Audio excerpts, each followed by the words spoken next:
আমরা মানুষ, আমাদের সাধারণ অসাধারণ অনেক ভুল হবে। রবের কাছে যদি আমরা এই ভুলগুলো প্রার্থনা করি, আল্লাহ অবশ্যই ক্ষমা করে দিবেন।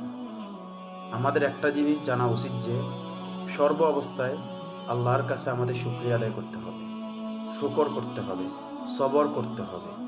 আপনি যে অবস্থায় আছেন আল্লাহর কাছে ওই অবস্থায় আলহামদুলিল্লাহ বলতে হবে। অন্য কেউ আপনার থেকেও বড় অবস্থায় আছে, ওটা দেখে আপনি চিন্তিত হবেন না, ওটা দেখে আপনি অহংকারী হবেন না। আপনি আল্লাহর কাছে দোয়া করবেন, আল্লাহর কাছে চাইবেন ভালো কোনো জিনিসের জন্য। কারোর উপর জুলুম করবেন না, কারো হক মেরে খাবেন না। অবাধ জীবনে যারা বসবাস করেন, একটা কথা খেয়াল রাখবেন, অন্যের হক যারা মেরে খায়, বড় লোক হয়, বিল্ডিং বানায়, ওদের ঘরে শান্তি নেই। একটা না একটা ঝামেলা তাদের ঘরে লেগেই থাকে। এজন্য সর্ব অবস্থায় আল্লাহর কাছে শুকরিয়া আদায় করবেন।